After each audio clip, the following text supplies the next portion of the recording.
Huwag mo akong hawakan, Francia. Nakakasuka ang amoy ng kahirapan na dala mo.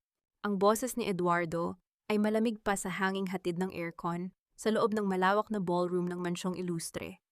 Ang mga salitang iyon ay tila mga punyal na bumaon sa dibdib ni Francia na siyang dahilan kung bakit biglang huminto ang pagtibok ng kanyang puso. Sa gitna ng kislap ng mga kristal na chandelier at ang halimuyak ng mga mamahaling bulaklak, tanging ang sariling hininga na lamang ni Francia. Ang naririnig niya, mabigat gulanit at puno ng sakit. Nanginginig ang mga kamay ni Francia habang hawak ang isang simpleng kahon na nakabalot sa murang papel. Sa loob nito ay ang barong Tagalog na binuo niya sa loob ng 6 na buwan. Bawat burda, bawat hibla ng pinya, at bawat tahi ay ginawa niya sa ilalim ng aandap-andap na ilaw ng gasera tuwing gabi, pagkatapos ng kanyang trabaho sa palengke. Ang kanyang mga daliri ay may mga bakas pa ng tusok ng karayong mga sugat na hindi niya inalintana, dahil ang iniisip niya ay ang ngiti ni Eduardo sa kanyang kaarawan. Eduardo, para sa iyo ito. Pinaghirapan ko itong tapusin para sa espesyal na araw mo. Bulong ni Francia, pilit na hinahanap ang lalaking minahal niya sa loob ng 5 taon. Ngunit ang kaharap niya ngayon ay hindi ang Eduardo na nangako ng kasal sa ilalim ng puno ng mangga, kundi isang estrangherong nakasuot ng tuxedo na nagkakahalaga ng higit pa sa kinikita niya sa 1 taon. Isang matunog na tawa ang pumailan lang mula sa tabi ni Eduardo. Si Doña Consuelo, iyon ang matandang ilustre na ang bawat hiya sa leeg ay tila nagpapaalala sa lahat ng kanilang kapangyarihan. Barong, sa tingin mo ba ay isusuot ng anak ko ang basahan na iyan? Look at you, Francia. Look at this party. Ang bawat bisita rito ay asulang dugo habang ikaw amoy putik ka pa rin ng probinsya. Lumingon si Doña Consuelo sa mga marites na nakapaligid, mga kababaihang. Ang tanging libangan ay ang paghimay sa buhay ng may buhay. At hindi lang iyan, Eduardo, tignan mo ang hawak niya. Sigurado akong hindi lang iyang basahang iyan ang dala niya. Biglang hinablot ng matanda ang maliit na clutch bag ni Francia. Sa isang marahas na galaw, ibinuhos niya ang laman nito sa sahig.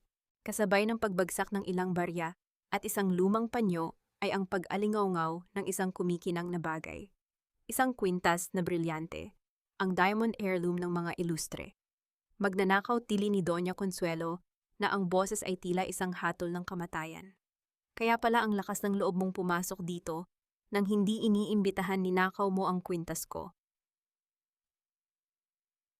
Naramdaman ni Francia ang pag-ikot ng paligid. Ang mga bulong ng mga tao ay tila mga bubuyog na sumusugod sa kanyang pandinig. Hindi ko alam kung paano napunta iyan dyan. Kagyat na depensa niya, ngunit ang kanyang lalamunan ay tila tinakluban ng tuyong abo. Tumingin siya kay Eduardo, umaasang makakakita ng kahit katiting na tiwala. Eduardo, maniwala ka sa akin. Hinding-hindi ko magagawa iyon sa pamilya mo. Ngunit ang tanging tugon ni Eduardo ay ang paghakbang palapit. Kinuha niya ang kahon mula sa mga kamay ni Francia. Sa loob ng ilang segundo, nagkaroon ng pag-asa sa puso ng dalaga, inakalang tatanggapin nito ang kanyang regalo. Ngunit ang pag-asang iyon ay agad na nadurog nang makita niyang itinaas ni Eduardo ang kahon at inihulog ito sa isang malaking timba na puno ng tunaw na yelo at tirang alak. Ang sutlang barong na dinalisay ng kanyang pagod ay unti-unting lumubog sa maduming likido, tila isang bangkay na itinatapon sa limot. You are just a charity case, Francia. Isang utang na loob mo sa amin na pinatira ka namin sa ilalim ng aming bubungan. Wika ni Eduardo, ang boses ay puno ng puot. Pero ang magnakaw, iyan ang hindi ko mapapatawad. You don't belong in this world. You don't even belong in my memory. Naramdaman ni Francia ang panlalamig ng kanyang mga dulo ng daliri. Ang sakit ay hindi na lamang nasa kanyang isip. Naging pisikal ito, tila isang mahabang karayom na dahan-dahang itinutusok sa gitna ng kanyang puso. Gusto niyang sumigaw, gusto niyang sabihin na siya ang tunay na nagligtas sa kanila mula sa pagkakautang sa pamamagitan ng kanyang lihim na yaman, ngunit ang kanyang dila ay tila na paralisa. Ang bawat mata sa ballroom ay nakatuon sa kanyang mga matang puno ng panghuhusga, pandidiri, at katuwaan sa kanyang pagbagsak. Si Marisol, ang babaeng balita ay bagong kasintahan ni Eduardo, ay dahan-dahang lumapit at sumandal sa balikat ng lalaki, isang matamis at mapang-uyam na ngiti ang nakapinta sa mga labi. Guard, ilabas ang basurang ito, utos ni Doña Consuelo. Dinala si Francia palabas ng 2 lalaking nakauniporme, ang kanyang mga paa ay halos hindi na sumasayad sa mamahaling carpet. Pagdating sa malaking pintuan, itinulak siya palabas sa gitna ng nagngangalit na ulan.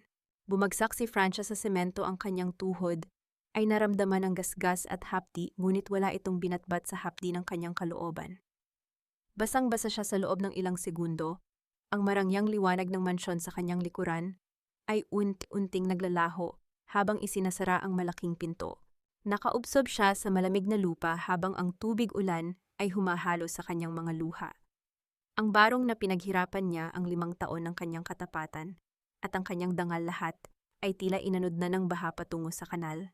Sa gitna ng kadiliman at hagulhol ng langit, isang katanungan ang paulit-ulit na umaalingaw sa kanyang isipan, tila isang sumpa na ayaw siyang iwan. Gaano nga ba kabigat ang halaga ng isang pusong tapat? Kung sa mata ng mundong ito ang tanging timbangan ay ang kinang ng ginto at hindi ang dalisay na dugo. Tumayo si Francia, ang kanyang likod ay pilit na itinuwid sa kabila ng panginginig ng buong katawan. Hindi niya alam kung saan siya pupunta dahil ang tanging taong inaasahan niyang magbubukas ng pinto para sa kanya ang kanyang vunoy na si Toyang ay hindi sumasagot sa kanyang mga tawag. Tumalikod siya sa mansyong ilustre hindi dahil sa pagkatalo, kundi dahil sa isang realizations na kasing talim ng kidlat na gumuhit sa langit. Ang pag-ibig na nagmakaawa ay kailanman ay hindi naging pag-ibig. Ito ay isang utang na hindi na kailanman mababayaran ng kahit anong hiyas. Sa bawat kalansing ng mga susi ng pulis na naglalakad sa madilim na pasilyo, tila unti-unting tinatapyas ang bawat piraso ng pagkatao ni Francia.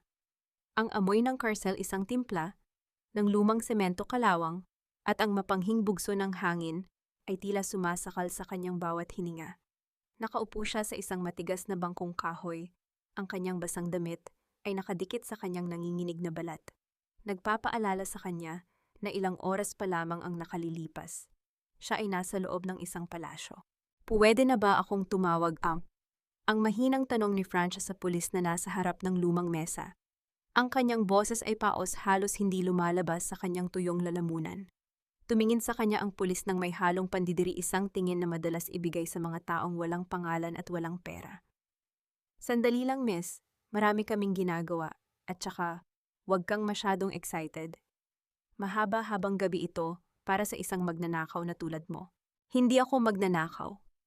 Bulong ni Francia sa sarili, ngunit alam niyang sa loob ng kwartong ito, ang kanyang salita ay walang halaga. Ang katotohanan ay tila isang anino na nilalamon ng dilim. Nang sa wakas ay payagan siyang gumamit ng telepono, nanginginig ang kanyang mga daliri habang pinipindot ang numero ni Attorney Villa, ang punong legal counsel ng pamilya Monteclaro. Siya ang taong dapat ay isang tawag lang ay darating na upang wasakin ang anumang kasinungalingan ng mga ilustre. Please pick up. Please, panalangin ni Francia habang nakikinig sa mahabang tunog sa kabilang linya. Ngunit walang sumagot. Sa halip, isang boses ng babae ang narinig niya mula sa isang automated recording. The number you have dialed is no longer in service. Kumunot ang noo ni Francia. Imposible. Isang dekada ng hawak ni Attorney Villa ang lahat ng lihim ng mga Monteclaro. Sinubukan niyang tawagan ang emergency line ng kanilang kumpanya, ang linya na dapat ay bukas 24 oras para sa tagapagmana. Hello, this is Francia Sandoval. I need to speak with the security chief now. Ang mabilis na sabi niya nang may sumagot. I'm sorry, ma'am, but we don't have a Francia Sandoval on our list of executives. Sino po sila? Ang malamig na sagot sa kabilang linya. Anong sinasabi mo? Ako ang nag-iisang anak ni Don Francisco. I am the heir of Monteclaro Shipping. Halos pasigaw na ang kanyang boses dahilan upang mapalingon ang ibang mga tao sa presinto. Ma'am, baka nagkakamali po kayo ng tinatawagan. Wala po kaming ganyang pangalan dito. Huwag na po kayong tumawag uli kung manloloko lang kayo, at agad na naputol ang linya. Naiwan ang telepono sa tenga ni Francia. Ang tunog ng pagkaputol ng linya ay tila isang tibok ng pusong huminto. Doon nagsimulang gumapang ang isang kakaibang uri ng takot sa kanyang kalamnan, hindi takot sa kulungan, kundi takot sa ideya na ang kanyang buong mundo ay biglang nabura. O, tignan niyo ito, sikat ka na, Francia. Isang boses ng babae ang pumailan lang mula sa isang maliit na telebisyon na nakasabit sa pader ng presinto. Ito ay ang balita sa gabi. Ang mukha ni Francia basang-basa at gulanit habang hinihila ng mga guard sa mansyon ay nakabandera sa screen. Ang headline ay malaki at mapanghusga, katiwala ng mga ilustre huli sa akto ng pagnanakaw ng alahas. Narinig ni Francia ang tawanan ng mga tao sa paligid. Ang mga marites na nakapanayam sa labas ng mansyon ay walang habas na nagbibigay ng kanilang mga opinyon.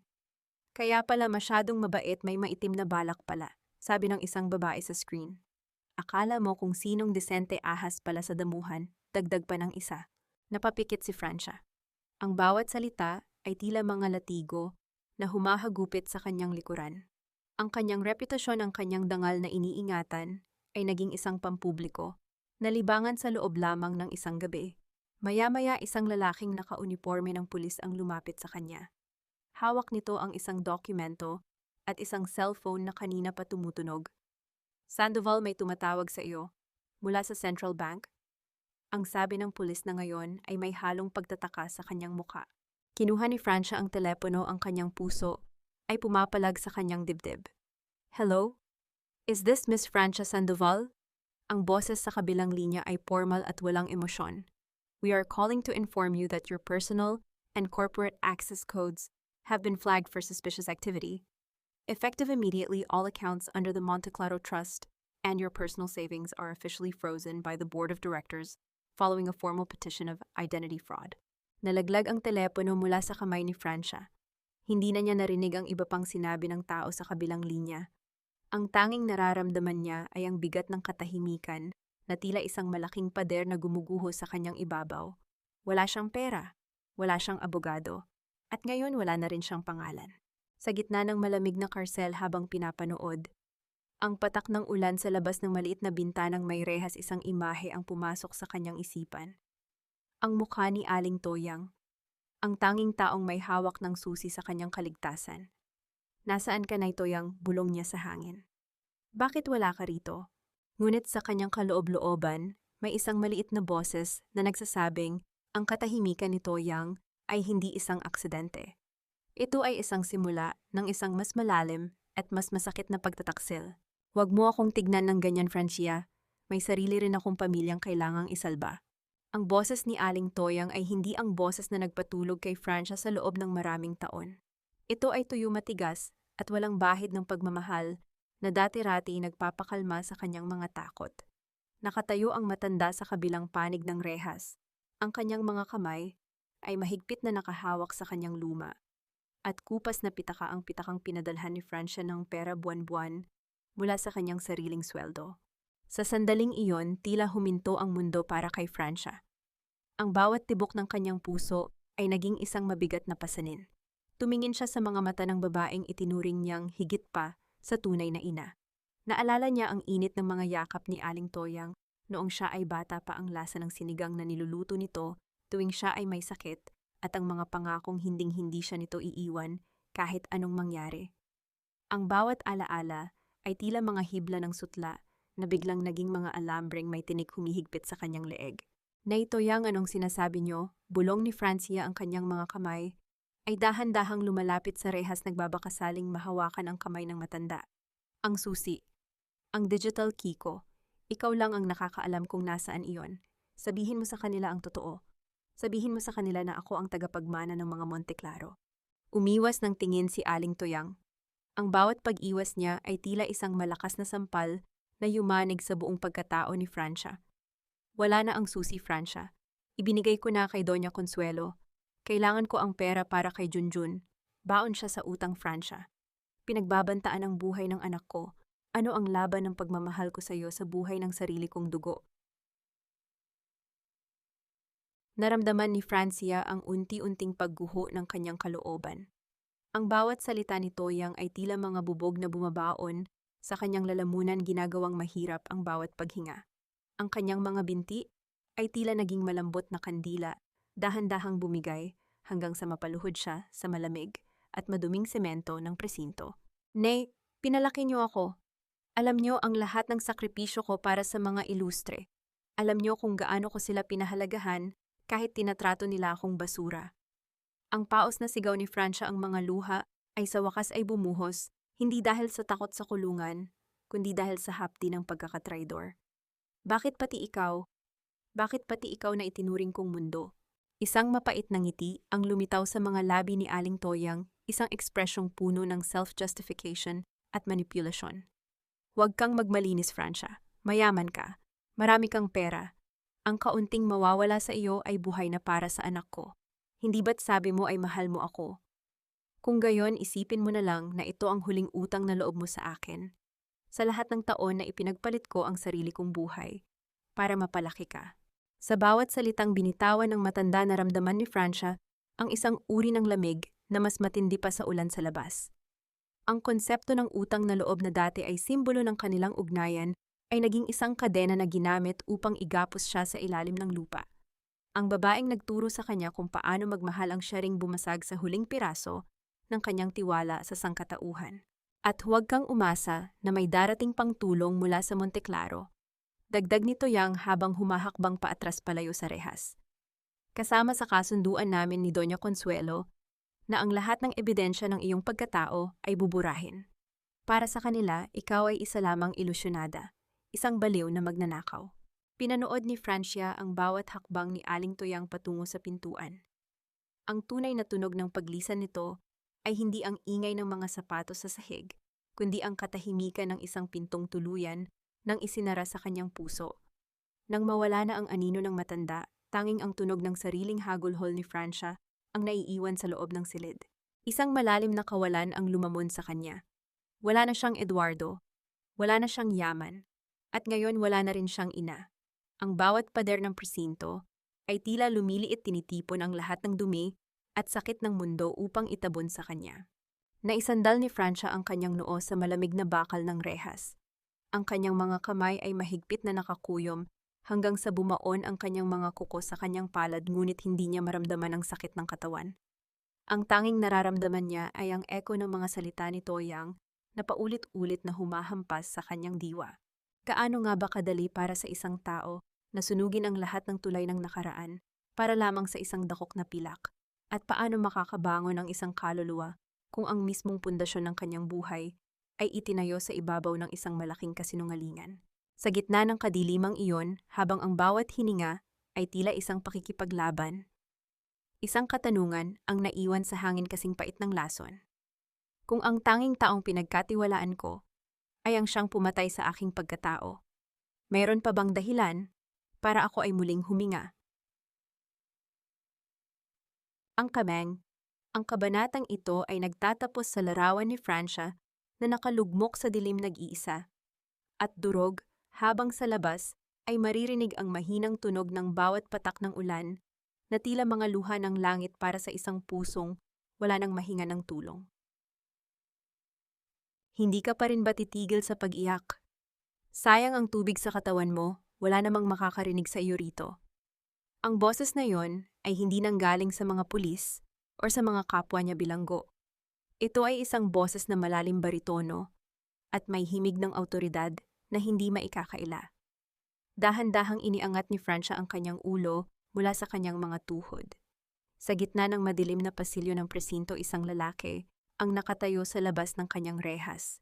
Ang lalaki ay nakasuot ng isang madilim na gray na coat na may mga bakas pa ng ulan. Amoy siya ng pinaghalong tabako at ang sariwang lamig ng gabi. Ang kanyang mga mata na kasing talas ng isang agila ay nakatitig sa namamagang mga mata ni Francia. Hindi ito ang tingin ng awa, ito ay tingin ng isang taong sinusuri ang isang bagay kung may halaga pa ba itong gamitin. Sino kano ang paos na tanong ni Francia? Pinahid niya ang kanyang mga luha, gamit ang likod ng kanyang kamay, sinusubukang bawiin ang kahit katiting na dignidad na natitira sa kanya. Fernando Regala, pero mas kilala ako sa pangalang Nando. Sagot ng lalaki habang dahan-dahang inilalabas ang isang itim na folder mula sa kanyang bag. Ang tunog ng pagbukas ng folder ay tila isang babala sa katahimikan ng gabi. Ako ang magiging abogado mo, o mas tamang sabihin ako ang magiging tanging pagkakataon mo para hindi mabulok sa karsel na ito. Isang mapait na tawa ang kumawala sa mga labi ni Francia. Abogado, wala akong pambayad sa'yo. At kung ipinadala ka ng mga ilustre, para kutsain ako pakiusap, umalis ka na lang. Hindi ako ipinadala ng mga ilustre, Francia. Sa katunayan, sila ang huling mga tao sa mundo na gustong makita ako rito, wika ni Nando. Lumapit siya ng bahagya sa rehas, sapat na para maaninag ni Francia ang isang pilat sa gilid ng kanyang panga. Alam ko kung sino ka talaga. Alam ko ang tungkol sa Monte Claro shipping. At alam ko rin na ang susi ng yaman mo ay nasa kamay na ni Doña Consuelo ngayon. Biglang napatayo si Francia. Ang pangalang Monte Claro ay tila isang kuryente na nagpabangon sa kanyang nananamlay na diwa. Paano mo nalaman sino ka ba talaga? Hindi sumagot si Nando sa kanyang tanong. Sa halip inilabas niya ang isang ballpen at isang pirasong papel. Narito ako dahil pareho tayo ng kinamumuhian. Ang pamilyang pumatay sa dangal mo ay ang pamilya ring pumatay sa huling pag-asa ng aking ina. I want to burn the Illustra Empire to the ground, and I need someone from the inside to hold the match. Naramdaman ni Francia ang bigat ng presensya ng lalaki. Ang bawat salita nito ay tila isang malamig na hangin na dumaan sa kanyang batok. Hindi ito ang bayani na nababasa sa mga nobela. Si Nando ay isang mangangaso na nag-aalok ng tulong kapalit ng isang alyansang nabuo sa poot. Bakit ako bulong ni Francia? Wala na akong kapangyarihan, wala na akong pera. Isang hamak na magnanakaw na lang ako sa mata ng lahat. Dahil ang isang taong nawalan na ng lahat ang pinakamataas, ang motibasyon para lumaban, ang seryosong sagot ni Nando. Iniabot niya ang papel sa pagitan ng mga rehas. Pirmahan mo ito, I'll represent you for free. Pero tandaan mo, Francia, kapag nakalabas ka na rito, pagmamay-ari ko na ang bawat hakbang mo hanggang sa matapos ang laro. Nag-alinlangan si Francia. Ang unwat hibla ng kanyang pagkatao ay nagsasabing mag-ingat sa estrangherong ito. Ngunit nang maalala niya ang mukha ni Eduardo na tumatawa habang itinatapon ang kanyang regalo at ang mukha ni Toyang na tumatalikod sa kanya, ang takot ay napalitan ng isang nagbabagang determination. Kinuha niya ang ballpen. Ang pakiramdam ng malamig na plastic sa kanyang daliri ay tila isang sandata. Pinirmahan niya ang papel nang hindi binabasa ang kabuuan ng kanyang kamay ay matatag sa unang pagkakataon matapos ang mahabang gabi. Ano ang plano natin, tanong ni Francia, ang kanyang tinig ay wala na ang bakas ng pag-iyak. Tumingin si Nando sa kanya at sa unang pagkakataon, isang maliit at mapanganib na ngiti ang lumitaw sa kanyang mga labi. Unang hakbang. Hahayaan nating maniwala sila na panalo na sila. Hahayaan nating isipin ni Eduardo na isa ka na lamang basura. At pagkatapos ituturo ko sa iyo kung paano maging isang multo na lalamon sa kanilang mga panaginip. Tumalikod na si Nando at nagsimulang maglakad palayo. Ang bawat tunog ng kanyang sapatos sa semento ay tila isang martilyo na nagpapako sa kapalaran ni Francia. Ngunit bago siya tuluyang mawala sa dilim, huminto siya at lumingon ng bahagya. Huwag kang matulog ng malalim, Francia. Bukas magsisimula na ang impyerno para sa kanila. Pero siguruhin mo na handa ka ring masunog kasama ko. Naiwan si Francia sa loob ng selda ang papel na may pirma niya ay mahigpit na hawak sa kanyang dibdib. Ang kadiliman ay naroon pa rin, ngunit sa kauna-unahang pagkakataon, ang ulan sa labas ay hindi na tila iyak ng langit, ito ay tila isang hudyat ng paparating na bagyo na lalamon sa lahat ng kanyang mga kaaway. Ang bawat segundong lumilipas sa loob ng malamig na silid panauhin ng presinto ay tila isang patak ng asido na tumutunog sa pandinig ni Francia. Ang amoy ng pintura at disinfectants ay humahalo sa amoy ng pawis ng mga taong nawalan na ng pag-asa. Nakaupo siya sa harap ng isang mesang kahoy na puno ng mga ukit ng pangalan, mga bakas ng mga taong nauna sa kanya sa pagdurusa. Ang tunog ng bumubukas na pintong bakal ay bumasag sa katahimikan. Inasahan ni Francia na si Nando ang papasok, ngunit ang bumungad sa kanya ay ang lalaking naging dahilan ng kanyang bawat paghikbi. Si Eduardo. Nakasuot si Eduardo ng isang puting polo shirt, malinis plansado at amoy ng mamahaling pabango na tila isang insulto sa maduming paligid. Tumitig siya kay Francia ng may halong pait at kunwaring awa, isang tingin na kabisado na ni Francia, ang tingin ng isang Panginoon sa kanyang nasaktang alipin. Tignan mo ang sarili mo, Francia, aha. Ang unang bati ni Eduardo, ang kanyang boses ay malambot ngunit puno ng kamandag. Sabi ko naman sa iyo, hindi mo kakayanin ang mundong labas sa aming kalinga. Look at where your pride has brought you. Hindi sumagot si Francia. Nanatili siyang nakatitig sa mga mata ni Eduardo, hinahanap ang kahit katiting na bakas ng pagsisisi, ngunit tanging pagmamataas lamang ang nakikita niya. Narito ako dahil gusto kitang tulungan. Pagpapatuloy ni Eduardo, habang dahan-dahang umuupo sa tapat niya. Inabot nito ang kamay ni Francia sa ibabaw ng mesa, ngunit mabilis na binitawan ng dalaga ang kanyang sariling kamay. Francia, be reasonable. Kausapin mo si Mama. Sabihin mo na nagkamali ka lang. Umamin ka na kinuha mo ang kwintas dahil sa pangangailangan at ako mismo ang magpapaurong ng kaso. Umamin sa isang bagay na hindi ko ginawa, Eduardo. Ang mahinang tugon ni Francia ang kanyang boses ay kasing talim ng isang labaha. Iyan ba ang tulong na sinasabi mo? Ang gawin akong kriminal para malinis ang pangalan ng pamilya mo. Bumuntong hininga si Eduardo, isang tunog na puno ng kaplastikan. Francia, please, and you're being dramatic. Sino ba ang maniniwala sa'yo, isang ulila na walang kahit ano laban sa isang ilustre? Ginagawa ko ito para sa'yo. Kapag umamin ka, ilalabas kita rito. Dadalhin kita sa probinsya, bibigyan kita ng kaunting pera para makapagsimula uli. Pero kailangan mong mawala sa paningin namin. Naramdaman ni Francia ang pagkulo ng kanyang dugo. Ito ang pamilyar na paraan ni Eduardo ng pagmanipula ang baluktutin ang katotohanan hanggang sa ang biktima na ang humingi ng paumanhin. Ang bait mo naman, Eduardo. Pagkatapos niyo akong hiyain sa harap ng maraming tao, pagkatapos mong itapon ang regalo ko, gusto mo pa akong magpasalamat sa iyo. Biglang nagbago ang anyo ni Eduardo. Ang kunwaring awa sa kanyang mga mata ay napalitan ng isang malamig na galit. Huwag kang masyadong mataas, Francia. Huwag mong kalimutan kung sino ang nagpakain sa iyo ng 5 taon. Utang mo sa amin ang bawat butil ng kanin na isinubo mo. Isang tawag ko lang, mabubulok ka rito habang buhay. Don't push your luck. Ang malakas na tunog ng paghampas ni Eduardo sa mesa ay gumaralgal sa buong silid, ngunit hindi man lang kumurap si Francia. Ang bawat salita ng lalaki ay tila isang kumpirmasyon na wala na silang babalikan pa. Ang pag-ibig na inaakala niyang buhay ay isa lamang palang mahabang panaginip ng pang-aalipin. Tapos na tayo, Eduardo, ang matatag na sabi ni Francia habang tumatayo. Lumabas ka na. Mas gusto ko pang manatili sa seldang ito kaysa makinig sa mga kasinungalingan mo. You'll regret this, Francia, kapag lumabas ako sa pintong iyan. Huwag kang iiyak kapag hinarap mo ang hatol ng korte. Sigaw ni Eduardo bago marahas na tinalikuran ng dalaga.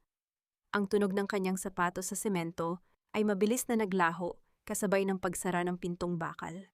Naiwan si Francia na hingal at nanginginig hindi dahil sa takot, kundi sa matinding disgusto.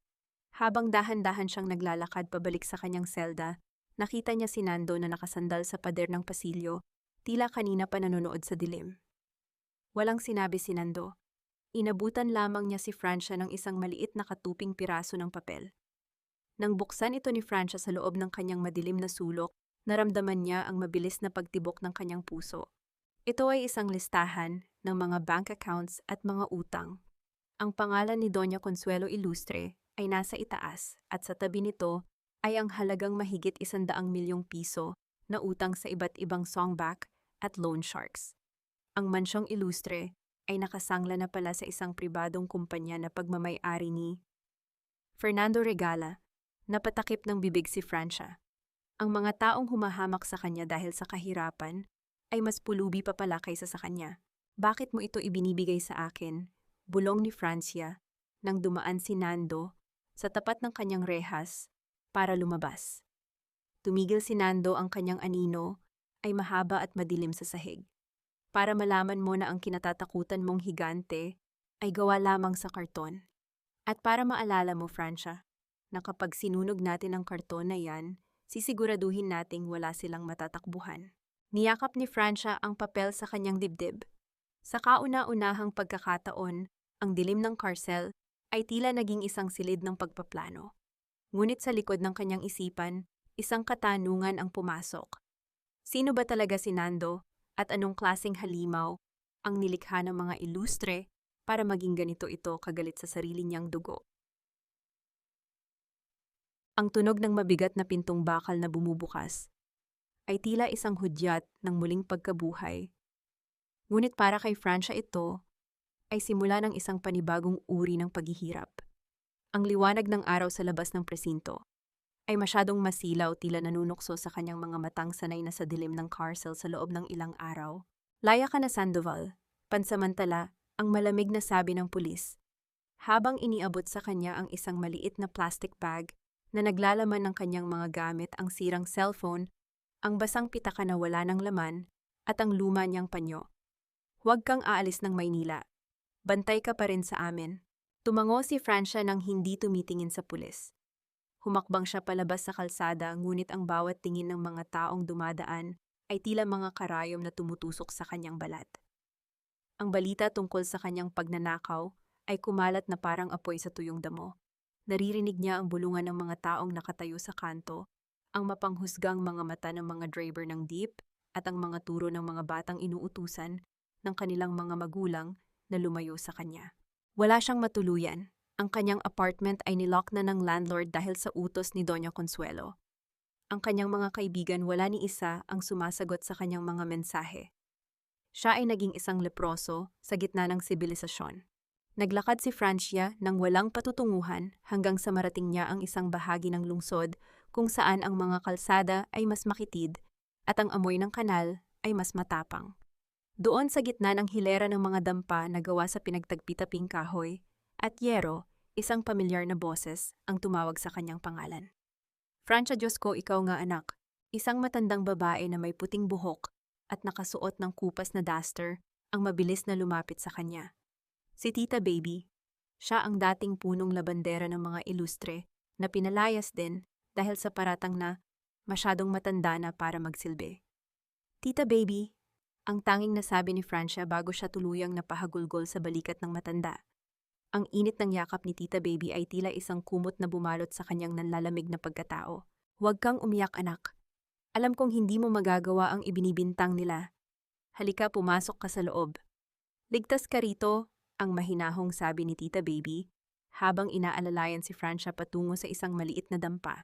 Ang loob ng bahay ni Tita Baby ay hindi lalampas sa laki ng banyo sa mansyon ng mga ilustre. Ang sahig ay gawa sa plywood na may mga butas, at ang tanging bintana ay natatakpan ng isang lumang kortina. Ngunit sa loob ng 4 na sulok na ito, naramdaman ni Francia ang isang bagay na kailanman ay hindi niya naramdaman sa mansyon, ang tunay na kapayapaan. Pasensya na, Francia, ito lang ang kaya kong ibigay sa iyo. Wala akong aircon pero malinis ang higaan ko, ani Tita Baby habang inilalapag ang isang maliit na plato sa mesang gawa sa plastic. Inilabas ng matanda ang isang supot ng mainit pa na pandesal. Kinuha niya ang isa at maingat na hinati ito sa 2. Ang usok mula sa bagong luto na tinapay ay humahalo sa amoy ng sabon at ulan sa labas. Hati tayo, Francia. Alam kong hindi ka pa kumakain ng maayos. Huwag mong isipin ang bukas, ang mahalaga ay narito ka na. Ang sabi ni Tita Baby ng may ngiti na puno ng pag-asa. Dahan-dahang kinuha ni Francia ang kalahati ng pandesal. Ang bawat kagat ay tila isang paalala na sa kabila ng lahat ng dumi at putik na ibinato sa kanya ng mundo, may mga tao pa ring may pusong ginto.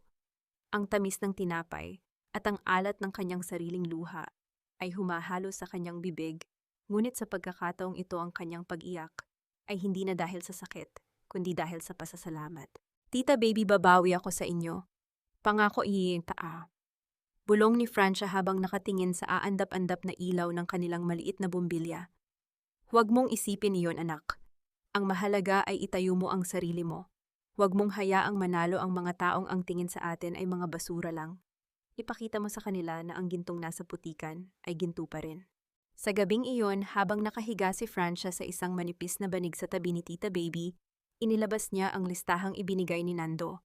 Sa ilalim ng mahinang ilaw, sinimulan niyang pag-aralan ang bawat numero, bawat pangalan at bawat butas sa sistemang pinansyal ng mga ilustre. Naramdaman ni Francia ang yunti-unting pagbabago sa kanyang loob. Ang pait ay naging determinasyon, ang takot ay naging plano. Sa gitna ng kahirapan, natagpuan niya ang kanyang pinakamalakas na sandata, ang katotohanang wala na siyang dapat pang mawala. Ang bawat paghampas ng hangin sa dingding na yari sa pinagtagpi-tagping yero ay tila isang babala ng paparating na bagyo, ngunit para kay Francia ang bagyong nasa loob ng dampa ni Tita Baby ay mas tahimik at mas mapanganib.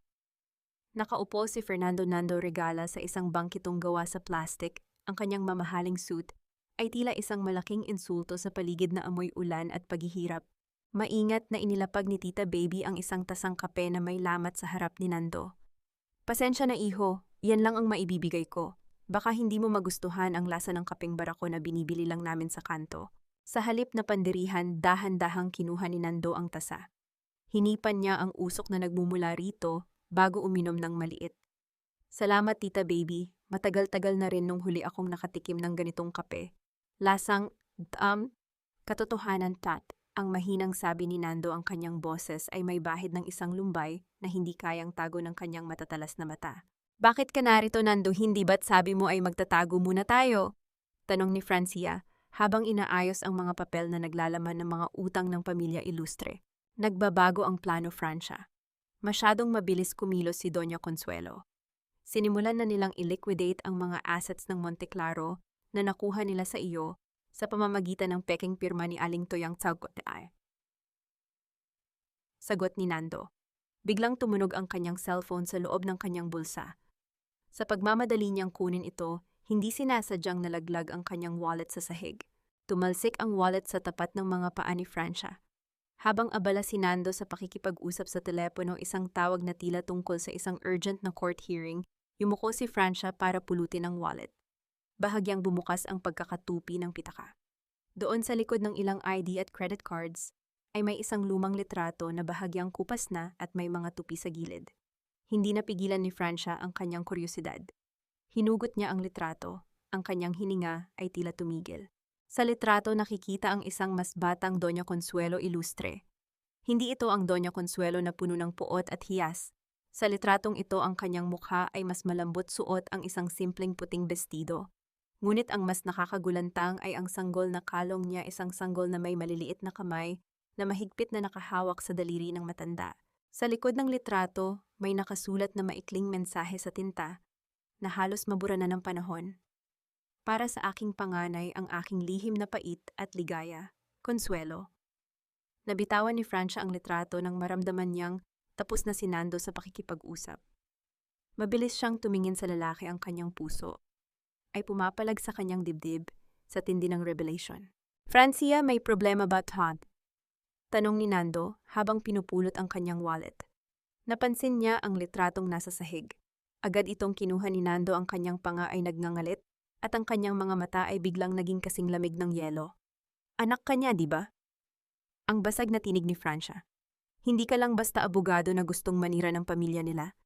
Anak ka sa labas ni Doña Consuelo, ikaw ang panganay na Ilustre. Katahimikan ang namayani sa loob ng dampa. Ang tanging naririnig ay ang patak ng ulan sa yero at ang mabigat na paghinga ni Nando. Tumingin si Nando sa malayo, ang kanyang kamao ay mahigpit na nakakuyom hanggang sa mamuti ang kanyang mga buko-buko. Hindi ako Ilustre, Francia, ang madilim na sagot ni Nando. Ako ang kahihiyan na itinago niya sa loob ng 3 dekada. Ako ang anak na pinalayas at pinabayaan ng mamatay ang tatay ko para lang mapanatili niya ang kanyang noble name. Tinuring niya kaming dumi. At ngayon narito ako para ipakita sa kanya kung gaano kadumi ang kanyang sariling dugo. Naramdaman ni Francia ang isang matinding kilabot. Ang puot ni Nando ay hindi lamang galit ng isang estranghero, ito ay galit ng isang anak na itinakwil isang pusong uhaw sa katarungang ipinagkait ng sariling ina. Sa gitna ng aandap-andap na ilaw ng dampa, napagtanto ni Francia na ang alyansang pinasok niya ay mas malalim at mas madugo kaysa sa kanyang inaasahan. Si Nando ay hindi lang kakampi. Siya ay isang buhay na bomba na nakatanim sa gitna ng tahanan ng mga Ilustre. Nando, bulong ni Francia, nais niyang hawakan ang kamay ng lalaki upang magbigay ng kahit kaunting kalinga, ngunit natigil siya nang muling magsalita si Nando. Huwag mo akong kaawaan, Francia. Gamitin mo ako. Gamitin mo ang galit ko para mabawi ang sayo. Dahil sa dulo ng lahat ng ito, sisiguraduhin kong wala nang matitirang pamilya Ilustre na tatawag sa akin na isang pagkakamali. I want the silk from Paris. Ayoko ng lokal, it looks so cheap. Hindi iyan bagay sa isang magiging asawa ng isang Ilustre. Ang boses ni Marisol ay matinis tila isang kaskas ng kuko sa salamin habang iniinspeksyon niya ang bawat hibla ng telang iniaalok ng tanyag na designer sa loob ng mansyon. Sa paligid niya ay nagkalat ang mga mamahaling magazine, mga sample ng bulaklak, at ang amoy ng mamahaling pabango na tila sumusubok na takpan ng amoy ng dumi sa loob ng bahay. Ang bawat salita niya ay punong-puno ng kayabangan, isang pagtatangkang ipamukha sa lahat na siya na ang bagong reyna ng tahanang iyon. Sa isang sulok ng malawak na sala, nakatayo si Eduardo habang pinagmamasdan ng kanyang kasintahan. Dapat ay masaya siya. Ito ang kasalang magpapatibay sa kanyang katayuan sa lipunan. Ngunit sa tuwing tumitingin siya sa salamin, hindi ang kanyang sariling refleksyon ang nakikita niya kundi ang mukha ni Francia, ang mukhang puno ng sugat at ulan noong gabing pinalayas niya ito. Eduardo, darling, are you even listening? Sabi ko kailangan nating dagdagan ang budget para sa catering. The Marites from the country club are expecting lobsters, hindi pwedeng hamon lang. Ani Marisol habang humahaplos sa braso ni Eduardo. Ang kanyang hawak ay mahigpit tila isang kuko na pilit na kumakapit sa isang bagay na madulas. Bahala ka na Marisol. Gawin mo kung anong gusto mo. Ang tanging sagot ni Eduardo. Ang kanyang boses ay walang buhay tila isang dambanang walang santo. Habang nagaganap ang masayang paghahanda sa sala ang totoo at madilim na kabanata, ay nagaganap sa loob ng opisina ni Doña Consuelo. Ang tunog ng mabilis na pagtipa sa calculator ay tila isang tibok ng pusong nagmamadali patungo sa kamatayan. Ano hindi na pwedeng gamitin ang credit card na ito? Ang mahinang sigaw ni Doña Consuelo sa telepono, ang kanyang mukha ay kasing puti ng pader sa tindi ng takot. I am a Monte Claro shareholder. Anong sinasabi niyo na ang lahat ng dividends ay naka-hold? Ang sagot sa kabilang linya ay tila isang malamig na tubig na ibinuhos sa kanya. Ang lahat ng assets na inaakala nilang nakuha na nila mula kay Francia ay hindi pa rin ma-access dahil sa mga legal na butas na sadyang iniwan ni Francia bago siya mawala. Hindi ito pwede, mangyayari ang kasal na ito. Hindi pwedeng mapahiya ang pamilya Ilustre. Bulong ni Consuelo sa sarili habang nanginginig ang kanyang mga kamay. Kinuha niya ang isang lihim na listahan ng mga loan sharks. Ito na ang huling barahan niya mangutang sa mga taong hindi tumatanggap ng hindi bilang sagot para lamang mapanatili ang ilusyon ng kayamanan. Sa kabilang dako ng lungsod sa maliit na dampa ni Tita Baby, pinapanood ni Francia ang balita sa telebisyon tungkol sa wedding of the year ng mga Ilustre. Ang kislap ng mga brilyante sa screen ay tila mga bituin na malapit ng mamatay. Kailan tayo kikilos, Francia? Tanong ni Nando na nakatayo sa likuran niya ang kanyang anino ay bumabalot sa dalaga. Hayaan mo silang umakyat sa pinakamataas na bahagi ng kanilang tore, Nando. Ang mahinahong sagot ni Francia habang pinapatay ang telebisyon. Dahil kapag mas mataas ang inakyat, mas masakit ang pagbagsak. I want them to feel the air before they hit the ground. Ang kabanata ay nagtatapos sa isang eksena sa labas ng mansyon ng mga Ilustre sa gitna ng gabi. Isang lalaking nakamotor ang huminto at nag-iwan ng isang itim na sobre sa gate. Sa loob ng sobre ay walang sulat kundi isang litrato lamang ng mansyong Ilustre na unti-unting nilalamon ng anay. At sa likod nito may nakasulat na 5 salita sa pulang tinta, ang utang ay dapat bayaran. Bakit mo ba talaga ginagawa ito, Nando? Para lang ba sa pera o para sa isang bagay na hindi mo kayang aminin sa sarili mo? Ang tanong ni Francia ay tila isang bato na ibinato sa gitna ng isang tahimik at madilim na lawa. Nakatayo silang dalawa sa labas ng dampa ni Tita Baby sa ilalim ng isang matandang puno ng akasya na ang mga dahon ay tila bumubulong sa ihip ng hangin. Ang liwanag mula sa malayo ay sapat na upang maaninag ang tensyon sa pagitan nila, isang tensyong hindi lamang gawa ng galit kundi ng mga lihim na unti-unti nang sumasabog. Huminto si Nando sa kanyang paglalakad. Ang kanyang anino ay humaba sa lupang maalikabok, tila isang higanting pilit na kumakawala sa kanyang sariling katawan. Dahan-dahan siyang lumingon kay Francia, ang kanyang mga mata ay puno ng isang uri ng pait na mas matindi pa sa anumang lason. Hindi mo alam ang pakiramdam ng magmakaawa para sa pagkilala ng sarili mong ina, Francia. Ang boses ni Nando ay mababa, gumaralgal sa tindi ng emosyong pilit na ikinukulong. To be treated like a dirty secret that needs to be buried. Habang si Eduardo ay lumalaki sa luho, ako ay lumalaki sa bawat sampal ng tadhana. Ang bawat tagumpay ko sa batas, ang bawat sentimong naipon ko, ay para lang sa isang layunin, ang makita si Doña Consuelo, na lumuluhod sa harap ng libingan ng aking ina, humihingi ng tawad sa lahat ng pagpapabaya. Naramdaman ni Francia ang paninikip ng kanyang dibdib. Ang galit ni Nando ay tila isang apoy na nagbibigay ng init, ngunit maaari ring tumupok sa lahat ng madadaanan nito. Pero Nando, you're letting them win by becoming like them. Ang hihiganti mo ay nagiging kadena mo na rin.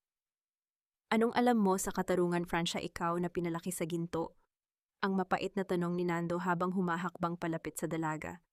Akala mo ba ay pareho tayo? You want your money back. I want their souls.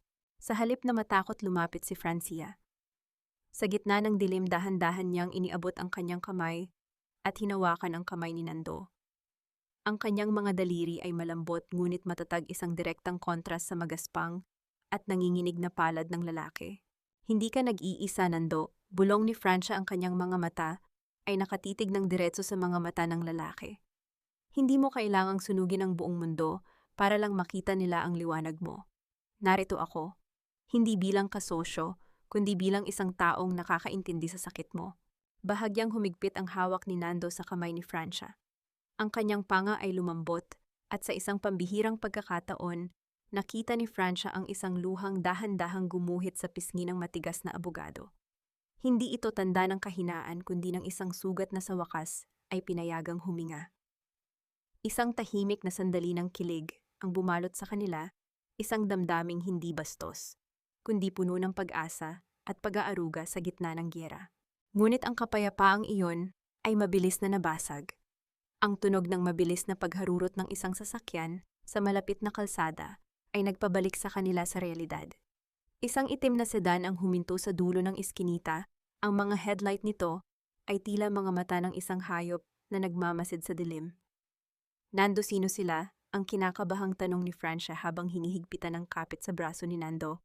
Lumabas ang isang lalaking naka-jacket na itim ang kanyang mukha, ay natatakpan ng anino ng kanyang sombrero. Hindi siya lumapit ngunit ang kanyang presensya ay tila isang banta na nararamdaman sa balat. Itinaas niya ang kanyang kamay na may hawak na isang pirasong papel na may bakas ng sunog bago ito binitiwan sa lupa at mabilis na bumalik sa sasakyan. Agad na pinulot ni Nando ang papel. Nang mabasa ang nakasulat, naramdaman ni Francia ang muling paninigas ng katawan ng lalaki. Anong nakasulat, Nando? Isang babala mula kay Doña Consuelo, ang madilim na sagot ni Nando. Sabi rito, ang mga daga ay madaling mamatay kapag sinunog ang kanilang lungga. Francia, kailangang mailayo natin si Tita Baby rito ngayon din. Nalingat lamang sila ng ilang segundo nang mapansin nilang may usok na lumalabas mula sa bintana ng dampa ni Tita Baby. Ang amoy ng gasol at nasusunog na tela ay mabilis na kumalat sa hangin. Tita Baby, nang sigaw ni Francia, ang kanyang puso ay tila lalabas sa kanyang dibdib sa tindi ng kaba. Mabilis na tumakbo si Nando patungo sa dampa, ngunit ang apoy ay mabilis na kumakalat sa tuyong dingding na yari sa kahoy. Ang bawat segundong lumilipas ay tila isang hatol ng kamatayan para sa tanging taong tumanggap kay Francia nang walang pag-aalinlangan. Naiwan si Francia na nakatayo sa labas, ang kanyang mga mata ay nanlalaki sa takot habang pinapanood ang pagsakop ng apoy sa kanilang munting silungan. Mapagliligtas ba ni Nando si Tita Baby bago maging huli ang lahat? O ito na ang simula ng madugong paniningil ni Doña Consuelo sa lahat ng taong kumampi sa kanyang mga kaaway. Sunugin ang lahat ng bakas ng dumi hanggang sa maging abo ang kanilang mga pangalan. Ang boses na yon, bagamat wala sa paligid, ay tila umaalingaw-ngaw sa isipan ni Francia habang pinapanood niya ang naglalagablab na apoy na lumalamon sa dampa ni Tita Baby. Ang init ng apoy ay tila isang malupit na halik sa kanyang balat, isang sampal ng katotohanang walang puwang ang kaligtasan para sa mga tulad niya sa ilalim ng langit ng mga ilustre. Ang bawat lamat ng nasusunog na kahoy at ang pagbagsak ng mga yero ay tila tunog ng isang pusong muling dinudurog. Tita Baby, Nando? Ang sigaw ni Francia, ang kanyang boses ay nabaon sa ingay ng nagngangalit na sunog.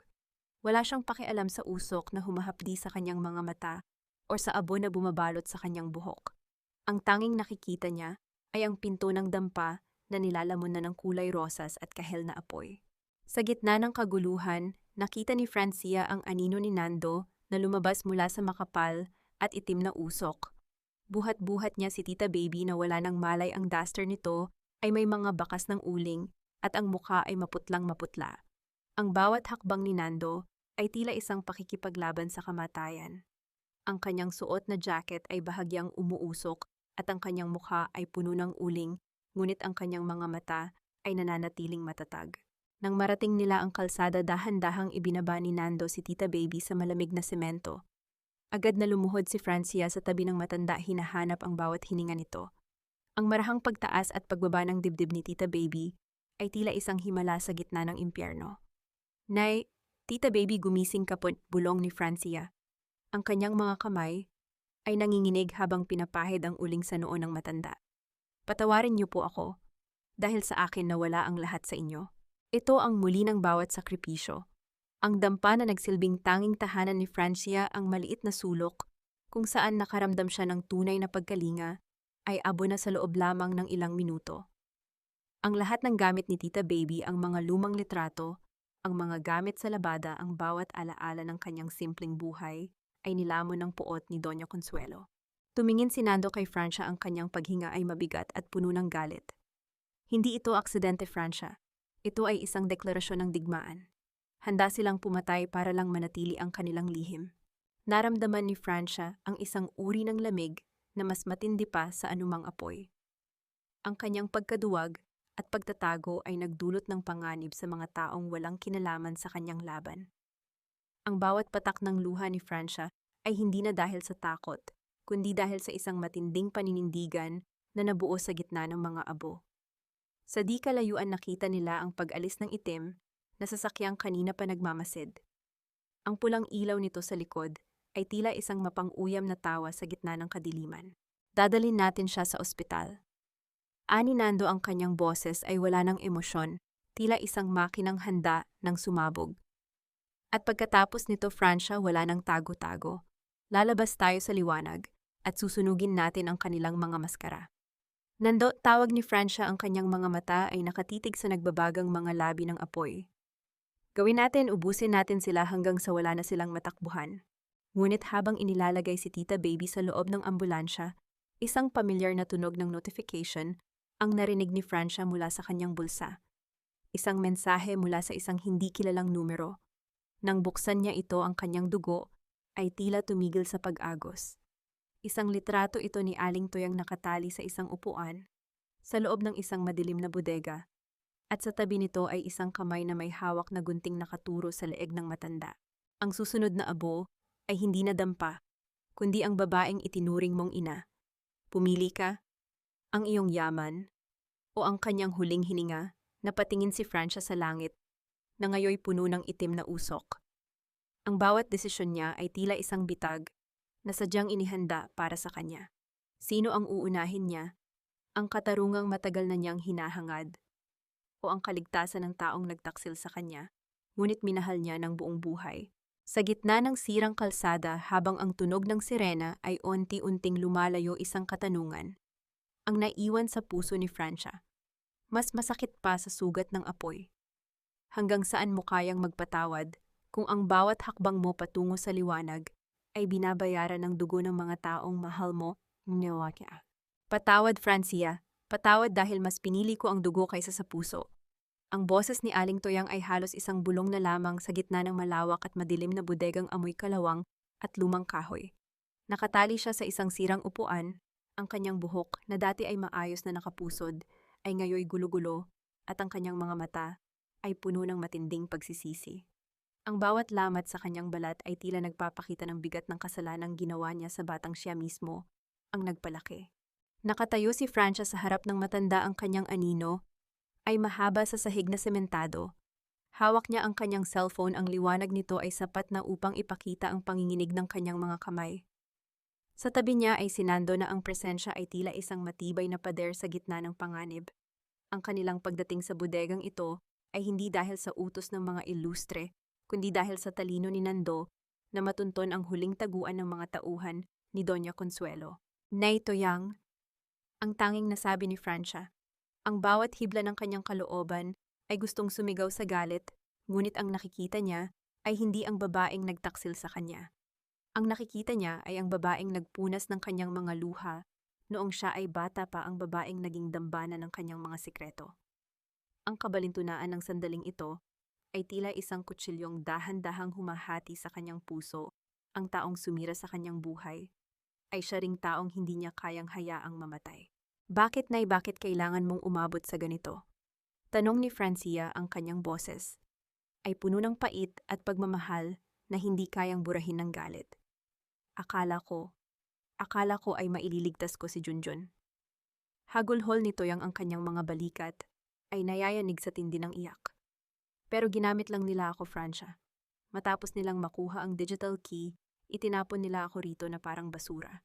Papatayin nila ako, Francia. Papatayin nila ako para wala nang saksi sa panloloko nila. Naramdaman ni Francia ang isang matinding internal crumbling.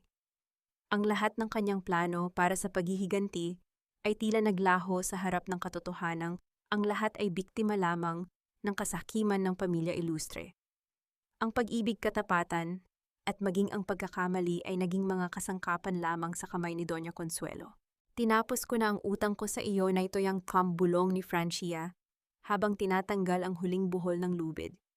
Simula sa araw na ito, wala na tayong kinalaman sa isa't isa. Hindi kita ipapakulong pero hindi na rin kita muling tatawaging ina. Ang pagluhod nito yang sa paanan ni Francia ay tila isang pagkilala sa isang kapangyarihang mas higit pa sa yaman ang kapangyarihan ng isang pusong marunong magpatawad. Inabot nito yang ang isang maliit na memory card mula sa loob ng kanyang medyas. Ang kanyang mga kamay ay nanginginig habang ibinibigay ito kay Francia. Ito ang kopya ng orihinal na pirma ni Don Francisco at ang recording ng pag-uusap namin ni Doña Consuelo, hikbi nito yang.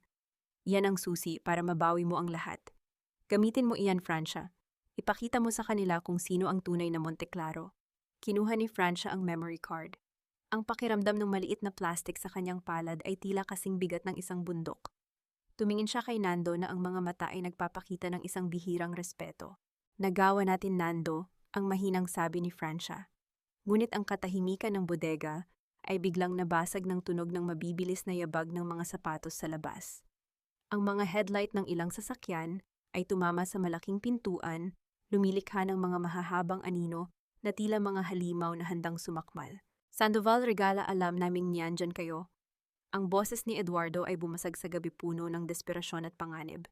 Ibigay niyo ang card na yan kung gusto niyo pang makitang sumikat ang araw bukas. Napatitig si Francia sa memory card na hawak niya. Ang kalayaan at katarungan ay nasa loob na ng kanyang palad, ngunit ang pintuan ng kanilang munting kulungan ay unti-unti nang kinukulong ng mga taong handang pumatay para sa kanilang sariling kaligtasan. Handa ka na ba, Francia? Tanong ni Nando. Ang kanyang kamay ay humawak sa pintuan ng likurang bahagi ng bodega, handa na para sa isang huling pagtakas o isang huling pakikipagtuos. Humigpit ang hawak ni Francia sa memory card. Ang takot sa kanyang mga mata ay napalitan ng isang apoy na mas matindi pa sa sunog sa dampa. Hindi lang ako handa, Nando. Gutom na ako sa katarungan. Ngunit sa gitna ng tensyon, napansin ni Francia ang isang aninong gumagalaw sa likod ni Nando. Isang baril na nakaturo sa ulo ng lalaking ngayoy tanging kakampi niya sa mundong ito. Sino ang hihila ng gatilyo sa gitna ng kadiliman? At sapat ba ang katotohanan para iligtas sila mula sa mga taong wala nang takot sa batas? Amat ka. Ibigay mo na sa akin yan, Francia. Huwag mo nang hintayin na masaktan ka pa dahil sa isang maliit na piraso ng plastic. Ang boses ni Eduardo ay bumasag sa katahimikan ng bodega, tila isang lason na dahan-dahang kumakalat sa hangin. Humakbang siya papasok mula sa anino ng malaking pintuan. Ang kanyang tuksido ay bahagyang nadumihan ng alikabok, ngunit ang kanyang mukha ay nananatiling puno ng mapang-aping awtoridad. Sa likuran niya, ang mga headlight ng sasakyan ay nagmistulang mga mata ng halimaw na nagmamasid sa dilim. Nakatayo si Francia sa gitna ng silid. Ang kanyang mga paa ay nakabaon sa magaspang na semento. Sa loob ng kanyang palad, ramdam niya ang matitigas na kanto ng memory card, ang tanging bagay na naghihiwalay sa kanyang kalayaan at sa habambuhay na pagkakabilanggo sa kasinungalingan. Tumingin siya kay Eduardo at sa kauna-unahang pagkakataon sa loob ng 5 taon, hindi pag-ibig ang naramdaman niya. Wala na ring takot. Ang nakikita niya ay isang lalaking duwag na nagtatago sa likod ng kanyang pangalan at baril ng kanyang mga tauhan. Ang akala ko ay mahal mo ako, Eduardo. Ang mahinang simula ni Francia, ang kanyang boses ay matatag at walang panginginig. Pero ang totoo, mahal mo lang ang pakiramdam na may isang taong mas mababa sa iyo na kaya mong tapakan. Wala na tayong dapat pag-usapan tungkol sa pag-ibig. Sigaw ni Eduardo. Ang kanyang panga ay nagngangalit sa tindi ng desperasyon. Look at you, look at where you are. Sa tingin mo ba ay maniniwala ang mundo sa isang magnanakaw na tulad mo? Ibigay mo sa akin ang card na yan at hahayaan kitang mabuhay. Sa sandaling iyon, dahan-dahang itinaas ni Francia ang kanyang kamay. Ang liwanag mula sa labas ay tumama sa memory card, dahilan upang kuminang ito na tila isang hiyas. Ngunit bago pa makahakbang si Eduardo, isang kamay ang humawak sa balikat ni Francia. Si Nando. Ang presensya ni Nando ay tila isang malamig na simoy ng hangin na nagpatahimik sa paligid. Huwag mong dungisan ang kamay mo sa kanya, Francia. Bulong ni Nando sapat na para marinig ni Eduardo. Lumingon si Nando sa kanyang kapatid sa labas, ang lalaking kailanman ay hindi siya kinilala bilang kapantay. Eduardo, akala mo ba ay ikaw lang ang may hawak sa leeg ng batas? Malit at bampu pahahata. Isang matunog na tawa ang kumawala kay Eduardo. Anong magagawa mo, Nando, isang abogadong amoy kalsada laban sa mga ilustre pinalayas ka ni Mama noon? At ngayon sisiguraduhin kong hindi ka na muling makakatayo. Ngunit ang tawa ni Eduardo ay naputol nang marinig ang tunog ng sunod-sunod na sirena mula sa malayo. Hindi ito sirena ng pulis na hawak ni Doña Consuelo. Ito ay ang mga sasakyan ng National Bureau of Investigation kasama ang ilang miyembro ng media na kanina pa lihim na tinawagan ni Nando. Ang akala mo ay ikaw ang mangangaso, Eduardo. Ani Nando habang dahan-dahang inilalabas ang kanyang sariling telepono. Pero hindi mo alam kanina pa naka-livestream ang bawat salitang binitawan mo rito. Ang buong bansa ay nanonood ngayon sa prinsipe ng mga ilustre na nagbabanta sa buhay ng isang inosenteng babae. Ang mukha ni Eduardo ay biglang nawalan ng kulay. Ang kanyang pagmamataas ay tila isang toreng garing na biglang yanig ng lindol. Napatingin siya sa paligid sa mga anino ng mga reporter na nagsisimulang lumapit sa mga flash ng camera na tila mga kidlat na bumubulag sa kanyang paningin. Hindi ko na kailangan ang yaman mo, Eduardo, bulong ni Francia. Dahil sa gabing ito, babawiin ko ang pinaka-importanting bagay na ninakaw niyo sa akin, ang aking pangalan. Sa gitna ng kaguluhan, habang ang mga tauhan ni Eduardo ay mabilis na nagtatangkang tumakas at ang mga flash ng camera ay bumabalot sa bodega, tinalikuran ni Francia ang kanyang nakaraan. Lumakad siya palabas ng bodega, ang bawat hakbang ay magaan at puno ng bagong pag-asa. Ngunit bago pa sila makarating sa sasakyan ni Nando, isang itim na limousine ang huminto sa kanilang tapat. Bumukas ang bintana nito at doon ay nakita ang mukha ni Doña Consuelo. Ang kanyang mga mata ay nanlilisik sa galit, ang kanyang mga labi ay nanginginig sa tindi ng puot. Akala niyo ba ay tapos na ito? Ang malamig na tanong ng matanda. Ang piging ng mga ilustre ay bukas na, at doon sisiguraduhin kong ang bawat patak ng dugo niyo ay magiging kabayaran sa kahihiyang ginawa niyo sa amin. Tumingin si Francia kay Nando, at pagkatapos ay sa matandang babaeng kailanman ay hindi tumanggap sa kanya. Isang matapang na ngiti ang lumitaw sa mga labi ni Francia. Huwag kayong mag-alala, Doña Consuelo, sagot ni Francia. Dahil bukas darating ako sa inyong piging, at hindi ako darating bilang biktima, kundi bilang inyong bagong Panginoon. Anong sikreto ang isiniwalat ni Francia na magpapayanig sa pundasyon ng mga ilustre? At sa huling pagtutuos sa ballroom, sino ang huling mananatiling nakatayo sa gitna ng mga hiyas at kasinungalingan pampemerfahats? Itigil ang tugtog. Ang piging na ito ay tapos na bago pa man ito magsimula. Ang boses ni Francia ay hindi sumigaw, ngunit ang bawat pantig ay tila isang malakas na kampana na bumasag sa kislap ng kristal na chandelier sa loob ng ballroom ng mansyong ilustre.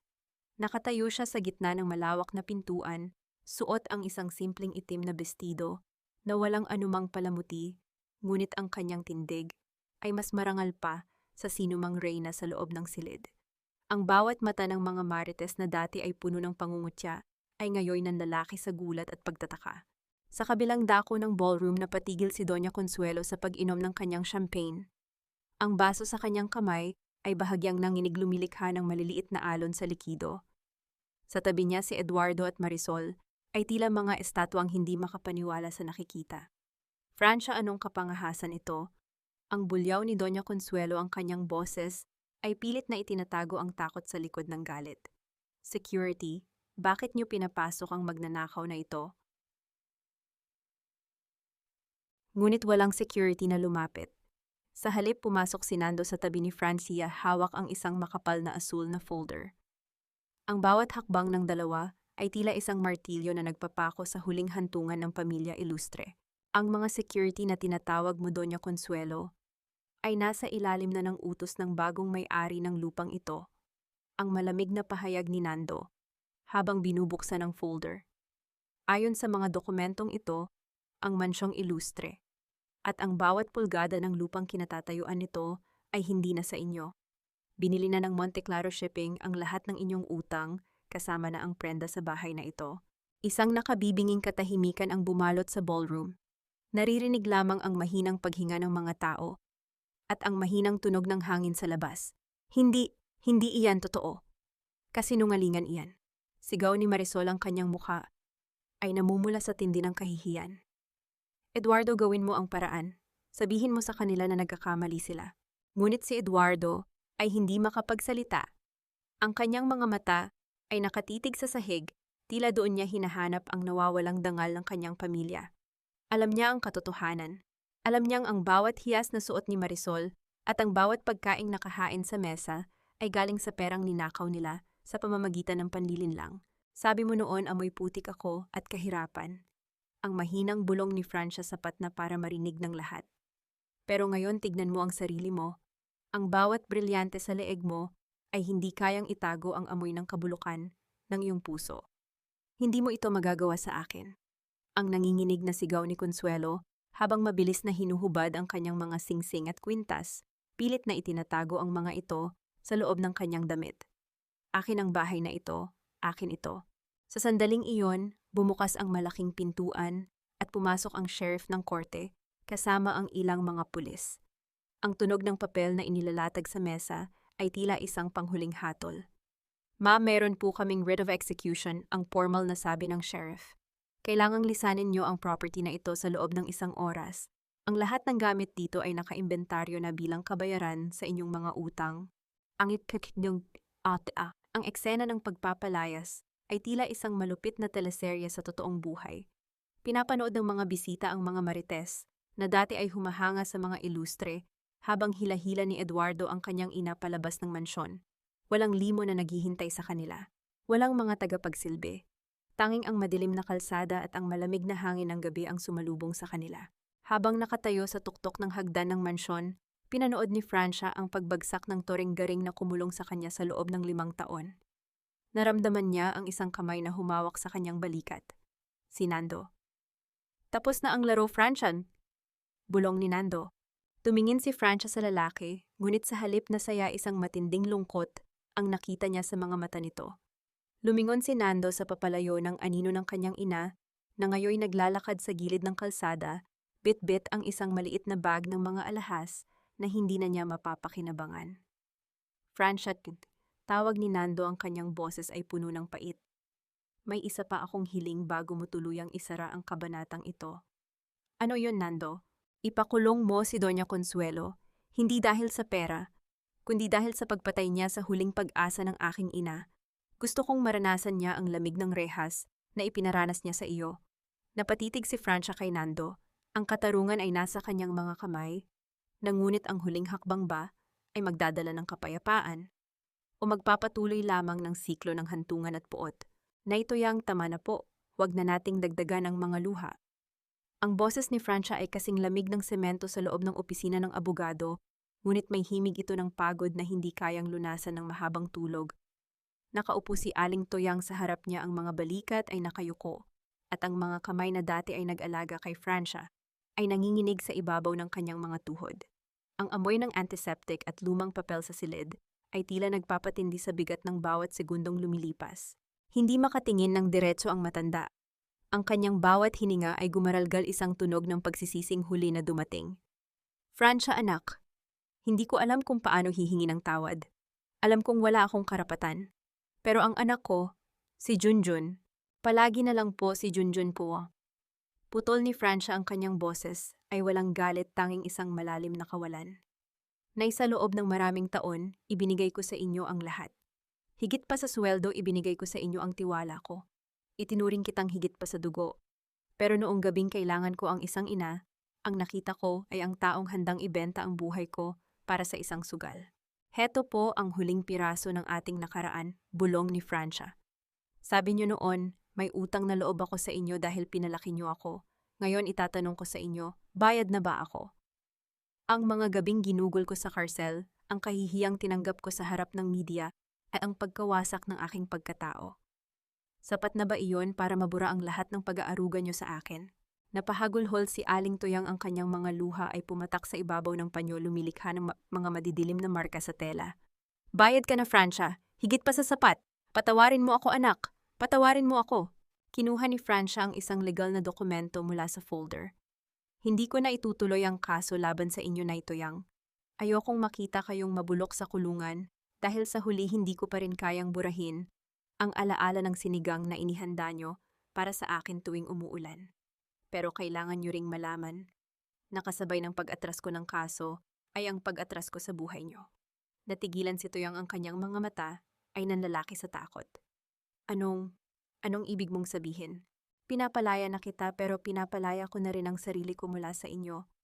Ang matatag na pahayag ni Francia habang tumatayo. Wala na po kayong utang sa akin at wala na rin akong utang sa inyo. Huwag na po kayong magpapakita sa akin muli. Ang Francia na dati niyo pang anak ay namatay na noong gabing tumalikod kayo sa rehas. Ang tunog ng pag-urong ng upuan ni Francia sa sahig ay tila isang huling hudyat ng paghihiwalay. Lumakad siya patungo sa pinto nang hindi na lumingon pa. Ang bawat hakbang niya ay tila mas magaan, ngunit may dalang hapdi ng isang sugat na kailangan pang maghilom. Sa labas ng opisina nakasandal si Nando sa kanyang sasakyan, pinapanood ang bawat paglabas ni Francia. Nakita niya ang pamumula ng mga mata ng dalaga, ang paraan ng paghinga nito na tila ba ay kakatapos lang ng isang marathon. Ayos ka lang ba, Pan? Tanong ni Nando habang binubuksan ang pinto ng sasakyan para sa kanya. Hindi ko alam, Nandon, sagot ni Francia, habang nakatingin sa malayo sa mga kalsadang puno ng mga taong abala sa kani-kanilang buhay. Pero sa unang pagkakataon, ramdam ko na wala na akong bitbit na mabigat. Malaya na ako. Ang pagpapatawad ay hindi para sa kanila, Francia. Para iyan sa iyo, ani Nando, habang dahan-dahang humawak sa kamay ni Francia sa loob ng sasakyan. Ngayon, oras na para isipin mo naman ang sarili mo. Oras na para sa iyong sariling kaligayahan. Isang maliit na ngiti ang lumitaw sa mga labi ni Francia, isang ngiting hindi napilit, isang ngiting may halong kilig at pag-asa. Ngunit habang umaandar ang sasakyan, nakita niya sa side mirror ang imahe ni Aling Toyang na nakatayo sa labas ng building, nag-iisa at durog isang paalala na sa bawat tagumpay ay may kaukulang sakripisyo. Nandot, tawag ni Francia sa mahinang boses. Bakit? Salamat dahil hindi mo ako iniwan sa gitna ng bagyo. Tumingin si Nando sa kanya, ang kanyang mga mata ay puno ng katapatan. Sabi ko sa iyo, Francia, hanggang sa dulo magkasama nating lalamunin ang dilim hanggang sa sumikat ang araw. Ang kabanata ay nagtatapos sa larawan ng sasakyang unti-unting lumalayo sa gitna ng traffic ng Maynila habang ang araw ay dahan-dahang lumulubog, nag-iiwan ng kulay kahel na langit na tila isang pangako ng isang bagong bukas. Ang bawat paghalik ng tubig dagat sa maputing buhangin ay tila isang mahinahong paalala na ang lahat ng dumi ng nakaraan ay dahan-dahan ng inaanod ng panahon. Nakaupo si Francia sa dalampasigan, ang kanyang mga paa ay nakabaon sa malamig at basang buhangin habang pinapanood ang dahan-dahang paglubog ng araw. Ang langit ay nagmistulang isang canvas na pinintahan ng kulay lila kahel at ginto, isang tanawing kailanman ay hindi niya napansin noong siya ay nakakulong pa sa mga pader ng mansyong ilustre. Ang amoy ng alat sa hangin at ang banayad na tunog ng mga alon ay nagbibigay sa kanya ng kapayapaang matagal na niyang ipinagkait sa kanyang sarili. Sa tabi niya nakaupo si Nando. Wala na ang kanyang mamahaling suit at sapatos. Nakayapak siya, ang kanyang polo ay nakatupi hanggang siko at ang kanyang mga mata ay hindi na nakatitig sa mga legal na dokumento kundi sa malawak na abot-tanaw. Masyadong tahimik, no? Ang basag ni Nando sa katahimikan. Ang kanyang boses ay malambot, wala na ang talim na dati-rati laging naroroon tuwing pinag-uusapan ang kanilang paghihiganti. Lumingon si Francia sa kanya, ang isang maliit na ngiti ay sumilay sa kanyang mga labi. Minsan nakakatakot ang katahimikan kapag sanay ka sa gulo. Pero ngayon, parang ito ang kailangan ng puso ko. Ikaw, Nando, ano ang nararamdaman mo ngayong wala na tayong kaaway na hinahabol? Bumuntong hininga si Nando, ang kanyang mga balikat ay dahan-dahang bumaba. Tila ba ay ngayon lamang niya tuluyang nailapag ang bigat ng kanyang hantungan. Honestly, Francia, parang kailangan ko pang matutong huminga uli. For 30 years ang galit ang naging oxygen ko.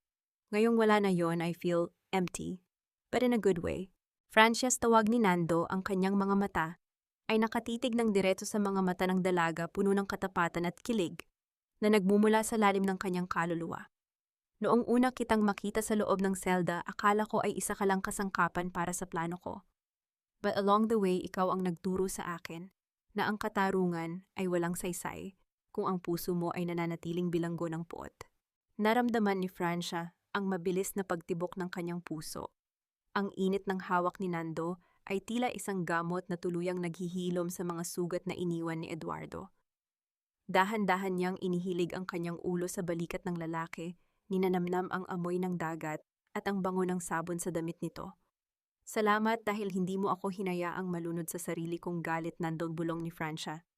If not for you, baka naging katulad na rin ako ni Doña Consuelo, mayaman nga pero walang kaluluwa. Nagpatuloy ang kanilang pag-uusap habang ang dilim ay dahan-dahang bumabalot sa paligid. Napag-usapan nila ang mga plano para sa Monte Claro Foundation, ang pagpapatayo ng mga bahay para sa mga tulad ni Tita Baby, at ang pagpapatuloy ng buhay ng walang anino ng mga ilustre.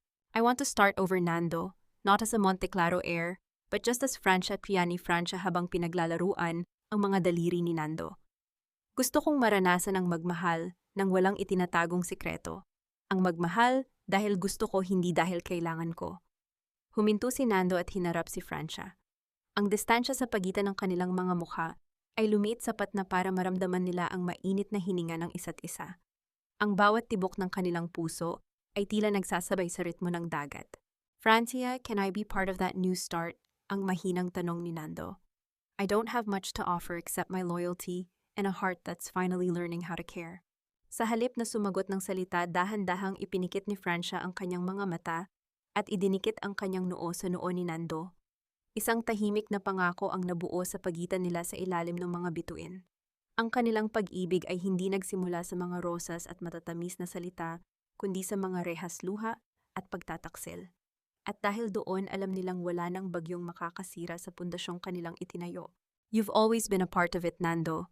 Mula pa noong gabing binuksan mo ang pinto ng castle para sa akin, bulong ni Francia. Ngunit sa gitna ng kanilang matamis na sandali, isang malakas na tunog ng ringtone ang nanggaling sa bulsa ni Nando. Tumingin siya sa screen at ang kanyang mukha ay bahagyang nagbago. Sino yan? Tanong ni Francia. Ang ospital, sagot ni Nando, ang kanyang boses ay may halong kaba. It's about Doña Consuelo. She had a massive stroke sa loob ng kulungan. She's asking for us. Napatitig si Francia sa madilim na dagat. Ang nakaraan ay tila ayaw pa ring bumitaw, humihila sa kanila pabalik sa huling pagkakataon. Haharapin ba nila ang babaeng sumira sa kanilang buhay para sa isang huling pamamaalam o tuluyan na nilang tatalikuran ng lahat para sa kanilang bagong simula? Handa ka na ba para sa huling kabanata? Tanong ni Nando habang mahigpit na hawak ang kamay ni Francia. Huminga ng malalim si Francia, ang kanyang mga mata ay nagpapakita ng isang determinasyong wala ng bahid ng galit.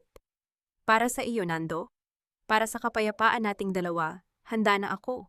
Lumipas ang isang taon mula nang maging kanlungan ng pag-asa ang dating mansyon ng mga ilustre. Ang bawat sulok ng gusali na dati ay nakasaksi sa puot at panlilin lang ay puno na ngayon ng tawanan ng mga bata at ang mahinang pag-awit ng mga matatandang muling nakahanap ng pamilya. Ang amoy ng mga sariwang bulaklak sa hardin ay humahalo sa halimuyak ng bagong luto na tinapay mula sa livelihood center ni Tita Baby, isang amoy na nagbibigay ng init at katiwasayan sa bawat taong pumapasok dito.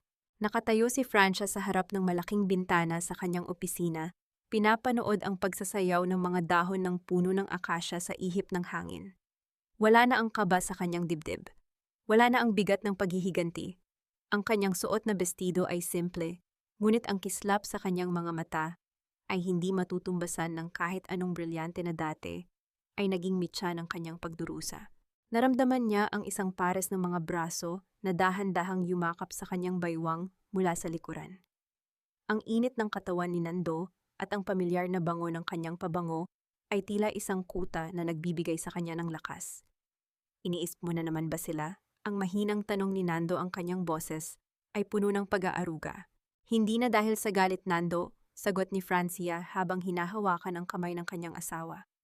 Iniisip ko lang kung gaano kabilis magbago ang tadhana. Isang taon na ang nakalilipas, akala ko ay wala na akong pupuntahan. Pero ngayon, narito tayo. Isang linggo na ang nakalilipas nang mabalitaan nilang pumanaw na si Doña Consuelo sa ospital. Sa kanyang huling sandali, wala ang mga marites, wala ang mga hiyas, at wala ang karangyaan. Tanging si Eduardo lamang ang nasa tabi niya, ang anak na ngayon ay nagtatrabaho bilang isang hamak na kargador sa pantalan para mabuhay. Ang karma ay hindi dumating sa anyo ng kidlat, kundi sa anyo ng isang tahimik at malungkot na buhay na puno ng panghihinayang. Napatawad mo na ba sila ng lubos, Francia? Tanong ni Nando. Huminga ng malalim si Francia, ang kanyang mga mata ay nakatitig sa papalubog na araw. Ang pagpapatawad ay hindi nangangahulugang kailangang bumalik ang lahat sa dati. Napatawad ko sila dahil ayaw ko nang bitbitin ang bigat ng kanilang mga kasalanan. Pinalaya ko sila para sa sarili kong kalayaan, at sa tingin ko iyon ang pinakamahalagang katarungan. Wala na tayong utang sa nakaraan, Francia, bulong ni Nando. Ngayon ang tanging utang na meron tayo ay ang pasasalamat sa bawat araw na magkasama tayo. Sa kalsada sa labas ng foundation dumaan si Aling Toyang. Tumigil siya ng sandali, tumingin sa mansyon at dahan-dahang nag-antanda ng krus bago nagpatuloy sa paglalakad. Hindi na siya tinawag ni Francia, ngunit ang isang maliit na tango mula sa bintana ay sapat na para malaman ng matanda na ang galit ay wala na. Ang kwento ay nagtatapos sa larawan ni Francia at Nando na magkahawak kamay habang naglalakad sa hardin, habang ang tunog ng batingaw ng simbahan sa malayo ay nagbabadya ng isang payapang gabi. Wala ng utang, wala ng puot. Tanging ang dalisay na pag-asa na ang bawat sugat, gaano man kalalim, ay kayang hilumin ng tamang panahon at tapat na pag-ibig. Ang huling tunog ng batingaw ay nagsisilbing hudyat na sa wakas ang bawat hibla ng paghihirap ay naging tela na ng kalayaan. Mga mahal kong tagapakinig, mula sa kaibuturan ng aking puso, maraming salamat sa inyong matiyagang pagsama sa akin hanggang sa huling istasyon ng buhay ni Francia. Aaminin ko sa inyo habang isinusulat ko ang eksena kung saan itinatapon ni Eduardo ang barong sa timba ng yelo. Huminto ako sandali at lumuha.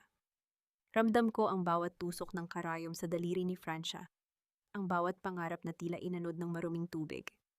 Ang kwentong ito ay hango sa mga totoong hibla ng buhay, sa mga babaeng itinuring na basahan, ngunit napatunayang sila ay sutla na hindi kayang sirain ng anumang putik.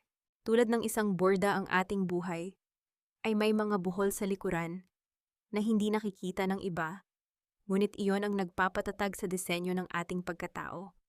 Ang tunay na utang na loob ay hindi isang kadena na dapat nating ikaladkad habang buhay, kundi isang pahina na maaari nating basahin at pagkatapos ay itupin ng may kapayapaan. Sa inyong tingin, naging makatarungan ba ang pagpili ni Francia na patawarin ang mga nanakit sa kanya, ngunit tuluyan na ring lumayo? Kung kayo ang nasa kalagayan niya, gagawin niyo rin ba ang parehong desisyon? Gusto ko ring itanong, nasaan kaya kayo? Habang pinapakinggan ang audio na ito, marahil ay abala kayo sa pag-aayos ng bahay, nagluluto ng hapunan, o marahil ay nagninilay-nilay bago matulog. Ibahagi niyo naman ang inyong kwento at lokasyon sa aming comment section. Huwag din ninyong kalimutang i-like at i-share ang ating kwento upang mas marami pa tayong maabot na pusong nangangailangan ng pag-asa. Manatili sana kayong matatag at malaya sa anumang gapos ng nakaraan. Hanggang sa muli nating paglalakbay sa mundo ng mga kwento. Pamagat ng kwento ang paglaya ng pusong may dangal paunawa. Ang lahat ng mga karakter at sitwasyon sa kwentong ito ay katang-isip lamang na nilikha para sa libangan at upang maghatid ng positibong mensahe.